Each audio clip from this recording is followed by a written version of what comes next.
Hi, welcome back to our continued journey through the Four Noble Truths. So today we're going to take up the second half of the Four Noble Truths, number 3 and 4.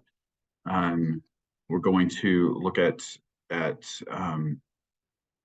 fact that there is a solution to the problem of dukkha or suffering, and then we will mention the prescription.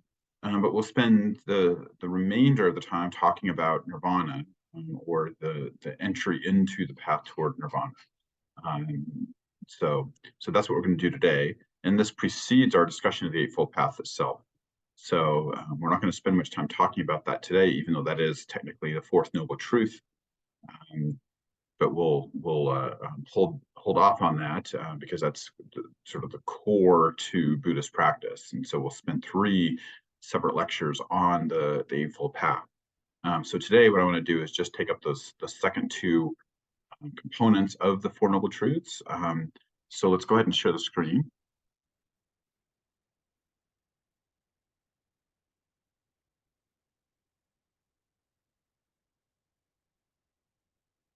So just a reminder, the Four Noble Truths, right?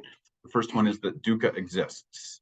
And sometimes this is presented as all is dukkha, right? That dukkha is everywhere, it's constant, and so on. I think that Thich Nhat Hanh does a very good job of showing that that's not an accurate way of understanding these Four Noble Truths, and particularly this first of the Four Noble Truths, because we have lots of periods of joy and happiness and satisfaction and so on, right?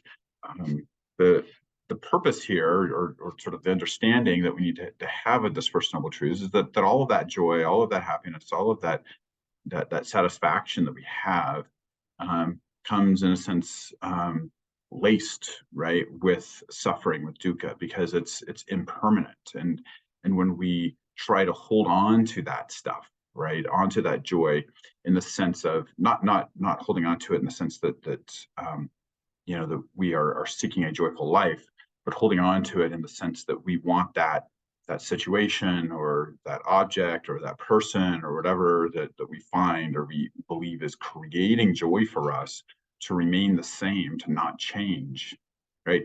That leads us to dukkha, right? That dukkha is a part of that experience itself. So dukkha is sort of folded into that joy. The Four Noble Truths are a way of trying to teach us to sort of let go of that component that prevents us from experiencing any sort of true fulfillment, right? To have true joy and so on, right? At least that's the way Thich Nhat Hanh approaches this, and so I think that's an important reminder that when we look at the first truth of the Four Noble Truths, right? The suffering exists, or dukkha exists, right? That's a better way of capturing what we're talking about. So second, remember that suffering or that dukkha arises. This is shorthand, right? Attachment or desire, but it includes, again, that aversion and ignorance, right?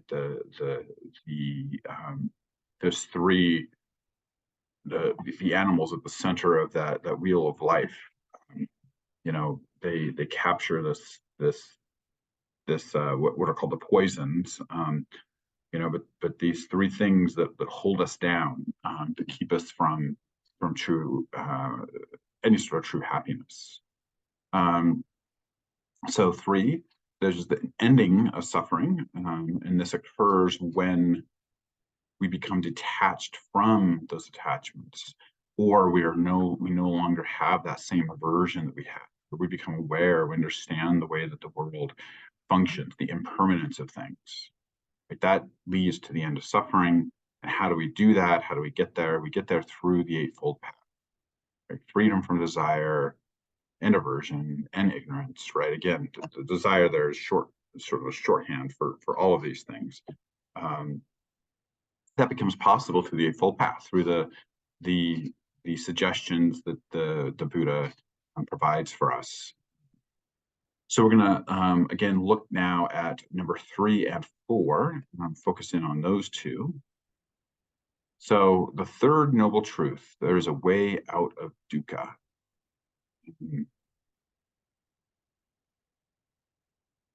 So the idea here, right, is that we have been, we've recognized both the symptoms and the cause of those symptoms, and there's a way to relieve that suffering. And a way to sort of approach this is to actually think of that ignorance component, right? The fact that we misunderstand the causes of our suffering, that's what leads most fully to our suffering. That if we understood it fully, deeply, right, we would be able to find our way out of it. And so we have those, again, those three components: clinging, aversion, and ignorance. Right, that thirst, that tanha that we talked about, the hatred, the pushing away of things that maybe we don't really like, and then our ignorance of reality. Right, those three things lead us to our suffering. And so what do we get? We get these virtues. So these are ways that are taught to try to overcome those three things, right? Those three poisons, right? So then we get three virtues to counteract those three poisons. So the first of these is non-attachment. Now, because desire is so often emphasized, this non-attachment is emphasized as the sort of seems to be the primary of the antidotes. And what we're becoming non-attached to is actually something that is not real, right?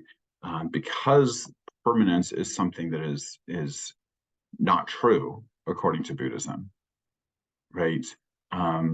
What we're detaching ourselves from is something that is in fact not real, and so our attachment itself is the reality, right? Like the thing or the event or the person or the whatever it happens to be, right? That sort of permanent structure is not actually there, right? And that's what's causing the suffering, because we're holding on to something that is not truly there, right? We have expectations about it. Those expectations don't come to fruition because they can't, right? Because reality just isn't that way. You know, we want people to remain the same in our lives, and when people don't remain the same, when they disappoint us in some way, we suffer from that.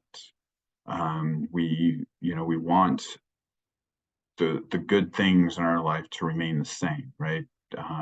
If you have some achievement or something, right, you want the good feeling from that to remain constant, right? But that's just not reality, right? That's not going to happen. Life goes on. We sort of move on to the next thing, but we become attached to those moments, and cling on to those, and we try to recreate those in various ways, some healthy, some unhealthy, right?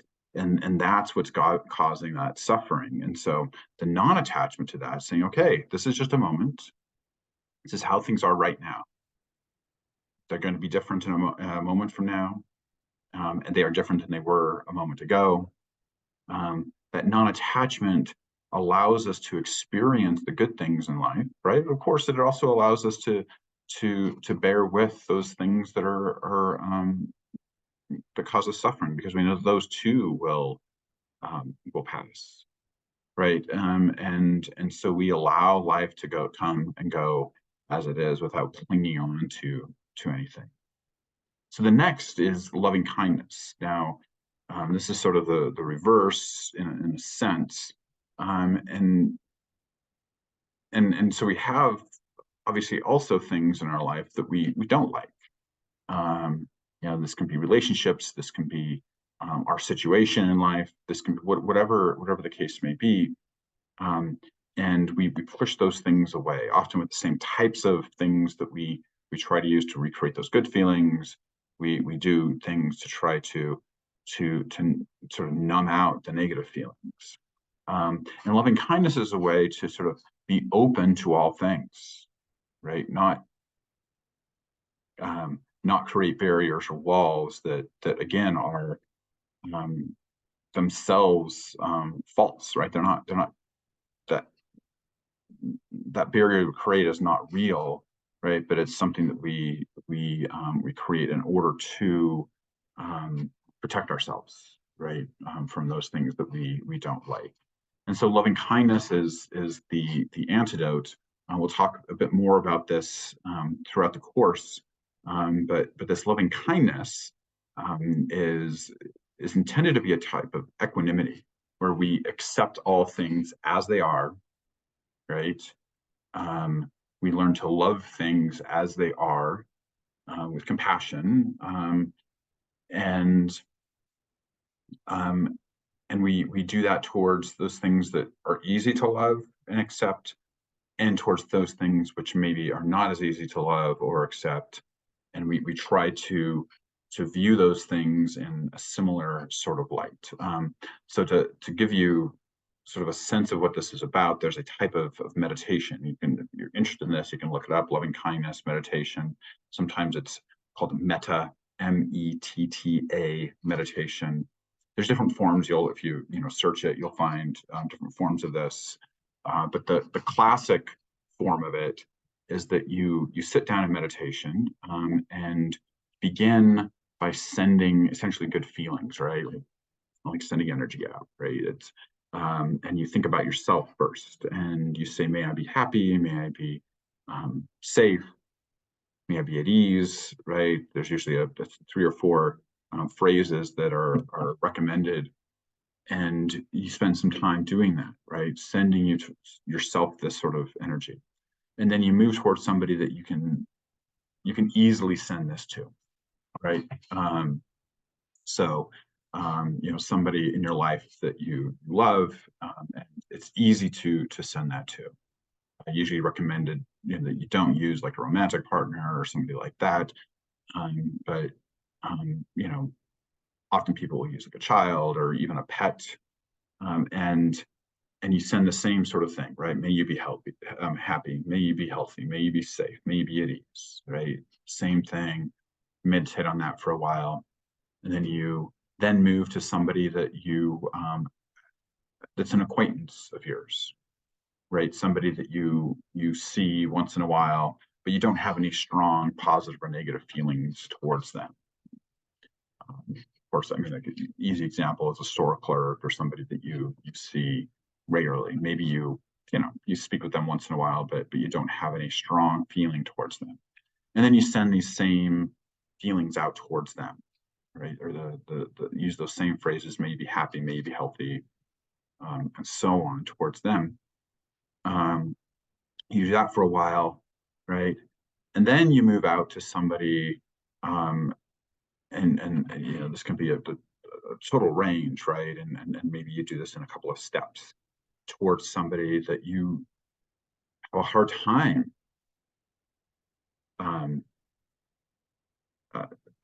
showing compassion towards, right? Somebody that's maybe harmed you in some way.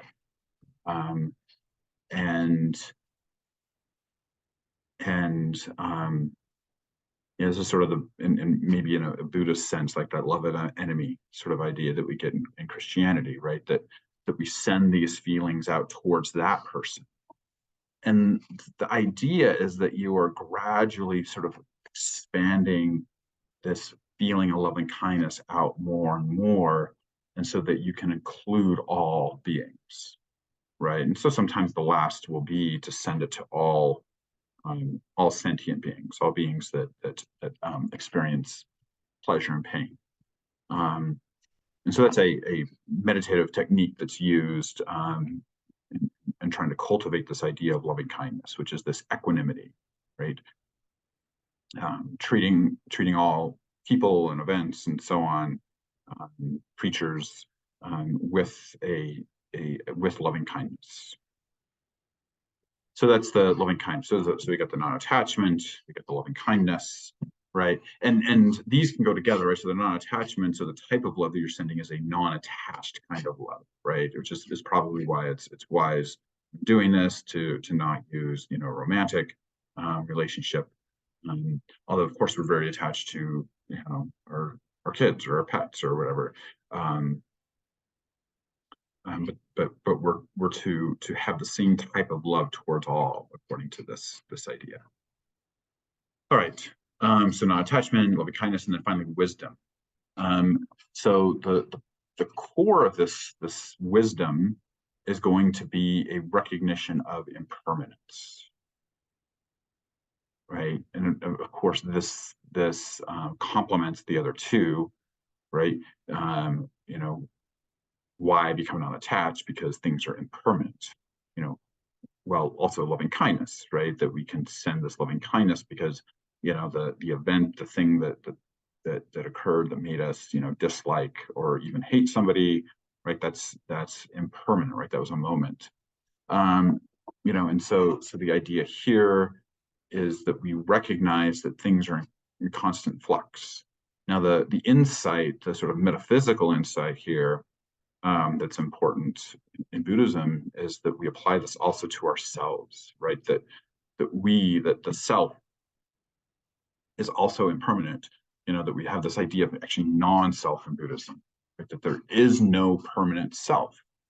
Um, and once we recognize that, right, that we ourselves are in this sort of constant flux, this is to help us alleviate our suffering as well. And so understanding the impermanence, um, you know, the you know, it's not that it's non-existent in an empirical way, right? That we experience things in the world, right? We experience objects and people and so on, right? But those objects and people are in what the Mahayana tradition, the tradition we'll be talking about later, um, talks about in terms of being empty, right? Empty of any sort of permanent self, permanent essence, right? It's always in some sort of flux, always in some sort of change, right? Um, you know, and the wisdom, and the wisdom, of course, also includes the other noble truths. You know, the the dukkha exists, and the source of that dukkha, right? That's part of that wisdom. Understanding that is to help us as well as an antidote to our suffering. So, um, so those I think three, right, capture much of the practical components of Buddhism, right? What Buddhism is trying to teach, that we have these poisons which cause us suffering, clinging, aversion, ignorance, and then we have these antidotes which are intended to help us overcome those things. And of course, you can agree with part of this, say, well, yes, clinging, aversion, ignorance, those things cause suffering, but perhaps you have a different sort of idea about how to resolve those things, right? But this is the Buddhist way of trying to resolve those three poisons. So, a core to this then is this idea of grasping, right? Upadana. So upadana, grasping, that's what provides us, that's what gives us fuel in a sense. So if you think of the center of that wheel of life with the you know, the pig and the bird and the snake, right? That's the fuel that keeps the entire cycle, that wheel of samsara going over and over and over again, right? And in a big sense for all beings, right? But in the individual sense, my own being, right? That my grasping fuels that, right? So we can understand um, the the the existence of dukkha, right? And my own existence as a dukkha experience being as being fueled by this grasping. It's a holding on that's causing it, right? And so there's like an energy that's being created through that. And that's the source, right? The core of what the self is. And I have a slide here, just a minute, about what the Buddhist idea of the self is. But that grasping is what creates what we take to be the self, right? And so there's going to be this somehow letting go of that energy, right? That is going to be necessary to achieve enlightenment or nirvana.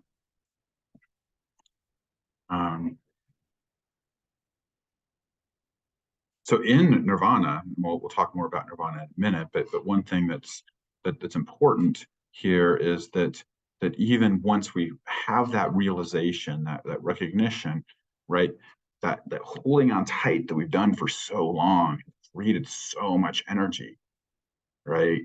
Because we've attempted to make things permanent for so long that energy needs to find its way out, right? And so we have this idea of nirvana with residue, or nibbana. Nibbana is the Pali term.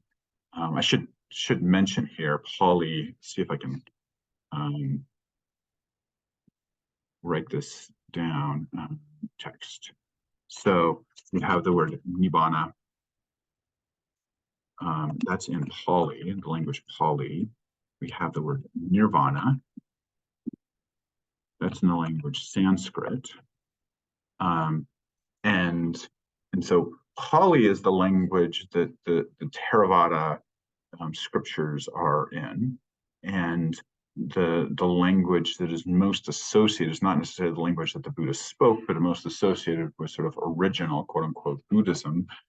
And so we see a lot of terms in Pali, and we also see a lot of terms in Sanskrit, which was the language of most Mahayana. I'll put those terms here. Just because these things become associated, these aren't, there's not like necessarily a direct connection with all of these, but it will help us in our discussions. Mahayana. So Theravada, again, that form of Buddhism that sees itself as going back to the original Buddhism, still practiced in much of Asia, in Thailand, for example, or Sri Lanka. So that's the same word, just in two different languages. Okay.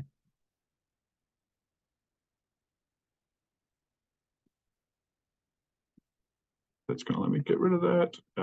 Okay. Let's see. Apologize. Let's see the annotation. Clear. There we go. All right. Whoops. Okay. Now we get a green dot there. So, and I should mention here, right? So at the point of realization of understanding what we've done, and I think that Thich Nhat Hanh makes this pretty clear of what's happened. But what we've done is we have moved from the watering of those poisonous seeds, right? Those things that we don't want. We stopped watering those. Right? So throughout our existence, through the cycles of birth, death, and rebirth, and so on, over and over and over again, we've spent much of our time watering those negative seeds, the ones we don't want. Right? This is karma. We'll talk about karma later, right? But this is what karma is. And we've been watering those, and so we've stopped watering those at the point of understanding. It doesn't mean like all suffering, everything just disappears, right? That we have to develop the virtues, right? The detachment, the loving kindness, and the wisdom. But we at the same time have stopped watering the other seeds, right? And so we have this transition period. And that's why we have what's called nirvana without, or with residue, right? This sort of ongoing nirvana. Okay. So to give us another sense of what's happening here, In Buddhism, the self, and we're going to talk more about this later, but the self is made up of what we call the five aggregates. Sometimes it's considered a bundle theory of self. This is similar in Western literature to what David Hume thinks of in terms of what the self is. So, for any philosophers here, people interested in Western philosophy, David Hume has a fairly similar notion of the self. But what we take to be a self is actually a combination of these things, these five skandhas, or the Pali is the khandha, skandha in Sanskrit, and it's form, feeling, perception, mental formations, and consciousness. And again, we're going to spend more time, so I'm not going to go deeply into each of these, but we can just to say a couple words about each. So form, right, the physical form of us. Feelings, right, we understand what feelings are.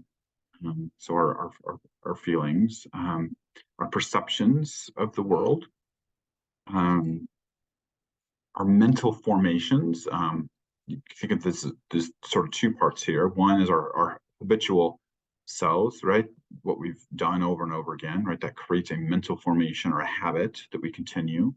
Also, our concepts, our worldview, right? The conceptual worldview that we've created, right? That's a mental formation.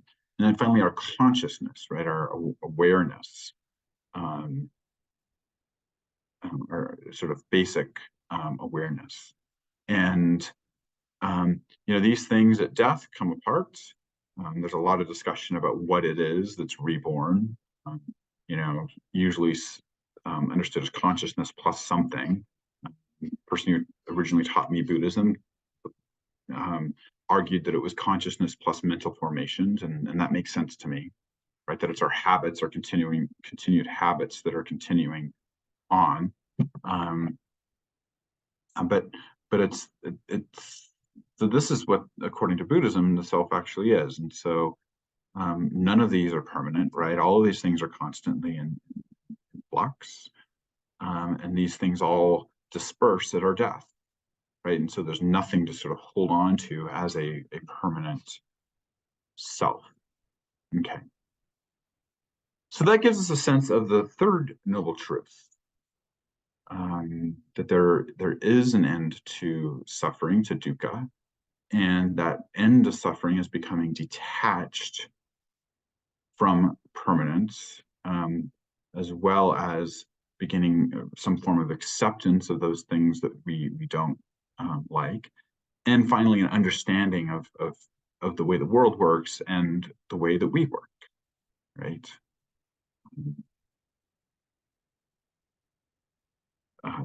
Particularly understanding impermanence. Okay. So next I want to look at the fourth noble truth. So the fourth noble truth tells us that there's freedom from desire, and that freedom from desire is made possible through the Noble Eightfold Path. And so we have the symptoms, we have the cause, the diagnosis of the problem, right? We have the fact that there is a solution to it, and then we have the prescription of how that solution will be developed, right? How those virtues will be developed, how we'll find eventually full freedom. Notice this says freedom from desire, right? As well as it could be the freedom from desire, aversion, and ignorance. And that desire is just shorthand for those three things.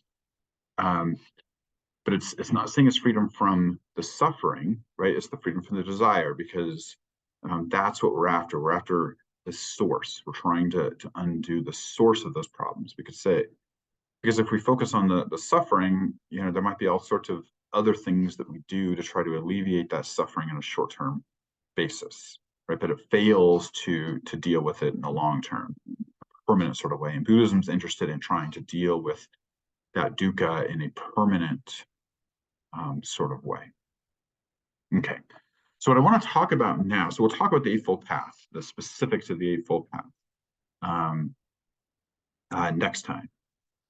But what I want to talk about now is I want to spend a little bit of time looking at nirvana, right? Because that's the goal, right? The goal of all of this is this nirvana, whatever that is. And so I want to just have a little bit of a discussion of what nirvana is supposed to be all about. Now, the word nirvana means to blow out, to extinguish. Okay. And so what is it, right, that's being extinguished? And we had a slide earlier that talked about the energy of grasping, right? That tanha craving, that desire, and the grasping, all of that has a lot of energy. And so nirvana is a blowing out that out, right? It's a cooling in a sense, right? So we have this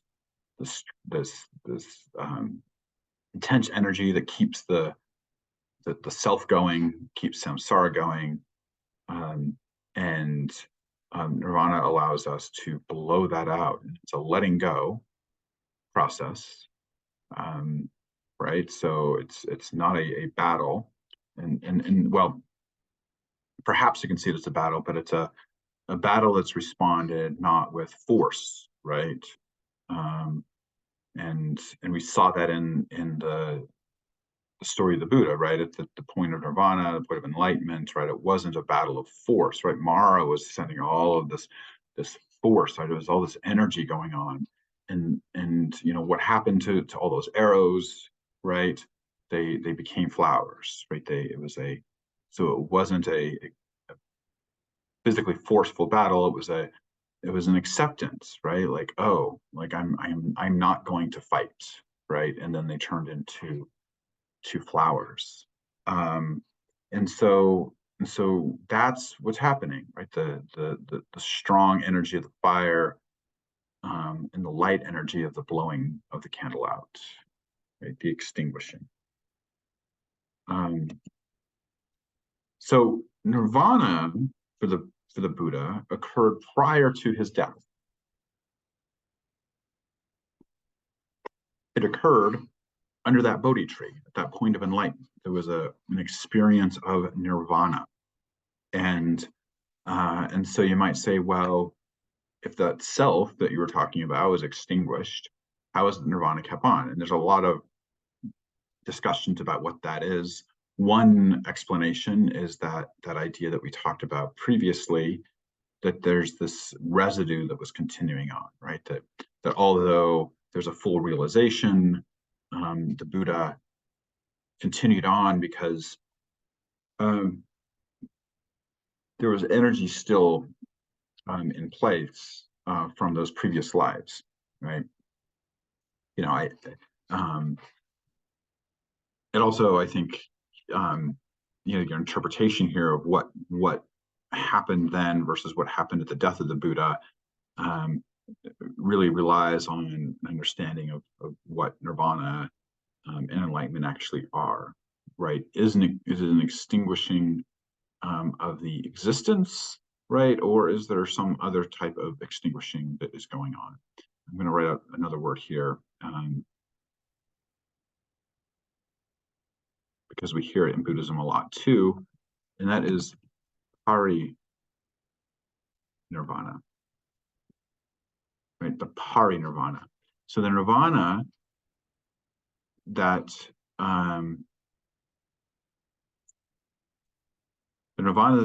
the Buddha experienced at enlightenment is usually talked about as nirvana with residue. The parinirvana is the nirvana that occurred at the time of death, the complete extinguishing. Now, where did the Buddha go? What happened to the Buddha? And you know, good question. You're going to hear lots of different answers to that question. Different forms of Buddhism will talk about how the nirvana has remained and continues to teach, you know, perhaps in a heavenly realm, right? Perhaps you believe that the Buddha just the energy was dissipated, the you know physical experience is gone. There's nothing left, right? It's total ash. You know, perhaps you believe that there's a state that is ongoing, right? And of course, there's going to be arguments for and against each of these sorts of things, you know, depending on your understanding of the self within Buddhism in particular. So, so I'm not going to answer the question for you because it's not clear, and it might be one of those things that is inexplicable, right? Those different questions that the Buddha was asked, that the Buddha said, those do not tend towards edification, as he put it. They don't lead you towards any sort of happiness. You know, they lead only to more suffering because it's a constant struggle in your mind to make sense of it, to understand it in a conceptual way, which can never be done. It can only be understood if you have experienced it yourself. So only if you become a Buddha, become enlightened, will this question, this understanding make sense. There, of course, was a lot of fear when the Buddha died. The Buddha held together this community. There had been, you know, conflict and so on, and the Buddha kept the Sangha, the community, together, and so there was fear. And Ananda, the Buddha's closest attendant, expressed that fear, and you know, the Buddha said near his death that I've taught you the Dharma, work out your own salvation, right? That it's the Dharma, the teachings that matter. It's not my existence, my continued presence, right? But it's the teachings that matter. And so he tried to sort of mellow the fears that a lot of the you know, monks were having at this time. You know, don't get caught up in this, right? Don't get caught up in my physical existence. That's only going to cause you more suffering, right? There's a similar, this will let me go to the next slide. Similar scene in Western philosophy, actually during a very similar time in history, right? And this is with Socrates. This painting is by the French painter David, spelled David, D-A-V-I-D, neoclassicist, so painting during the time of the French Revolution, the 18th century, late 18th century, and you know, Socrates, you know, is sort of famously at the end of his life, you know, approached death in a very courageous way, but also in a way that tried to indicate that there is nothing actually to fear at this moment. If you truly understand the self, right? If you understand reality, right? There is nothing to be feared at the moment of death, right? And so I just point this out. Of course, his metaphysics are very different. What it means, right, to die is different for Plato, you know, the writer of the Socratic dialogues, and for the Buddha. But I think it's important to, you know, just to sort of make these small connections when you find them.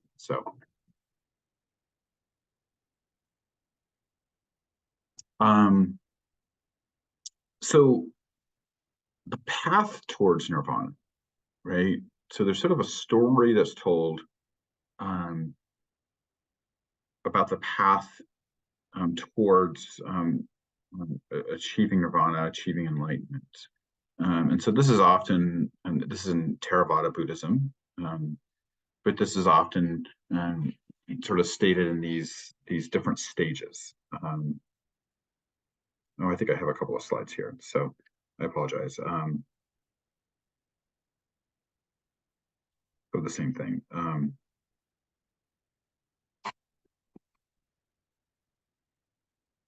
Okay, we use this one. So the first of these stages is the uninstructed worldling, right? And so this is all of us. And this is sort of just being in the world, not yet being exposed to Buddhism, and you know, not learning anything about the Buddhist path, the Four Noble Truths, the the Eightfold Path, any of that stuff, right? So uninstructed, we're going about our lives, trying to deal with suffering the best we can, and so on. And so the uninstructed worldlings are ones who are caught up in the world of samsara, the birth and life, death, rebirth, and so on. And they don't see a way out.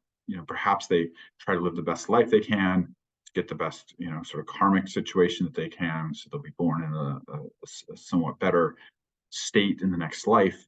But there's no thought of leaving, right? Of finding a way out of samsara. But once you've heard of the teachings, become a stream enterer. Right? You have entered the stream, and so you now are on the path. Now, it doesn't say that you're going to become enlightened and not be reborn in the next next round. It's not an indication of exactly how long it's going to take you, but it's sort of like, okay, there's no turning back now. Now begun the path. And here, perhaps you develop the virtues, you work through the Eightfold Path in the sense that you have an understanding, you develop the ethical precepts, maybe have a good meditation practice, and so on. And so you're getting closer, right? And that continues until you become what's called a once returner. And so this is when you're basically there, right? You have a pretty complete understanding of things. You've worked out much of your karma, right? But you're not going to become enlightened in this life, right? But you'll become enlightened in the next life. And so that's a once returner. And then, of course, a non-returner is going to be one that will achieve enlightenment and attain nirvana in this life, and will not return again, right? So a non-return. So those are the stages. Again, this is Theravada Buddhism, this understanding. We don't really see this in Mahayana Buddhism exactly. Mahayana Buddhism really emphasizes that no, in this life, wherever you're at, you can achieve enlightenment.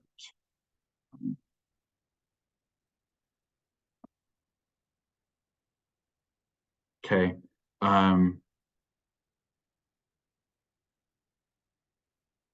So these are the stream entry factors, right? So these are the things that are necessary to enter the stream. So we get here, the first three, right? We get what are called the three refuges: confidence in the Buddha, confidence in the Dharma, and confidence in the Sangha. So someone who kind of converts in a sense to Buddhism, whatever that looks like, will often do what's called taking the refuges. And so they will take refuge in the Buddha, they will take refuge in the Dharma, and they'll take refuge in the Sangha. Buddha, of course, is the historical figure, and this is understood as recognizing that a person can achieve enlightenment, right? That awakening is possible. The Dharma, the refuge in the Dharma, means you're taking refuge in the teachings of the Buddha, right? And the ongoing teachings since the Buddha. So it's the confidence in those teachings, that those teachings will lead to enlightenment. And then finally, confidence in the Sangha. This is the community, right? And community, the Sangha, can mean different things in Theravada Buddhism, Mahayana Buddhism.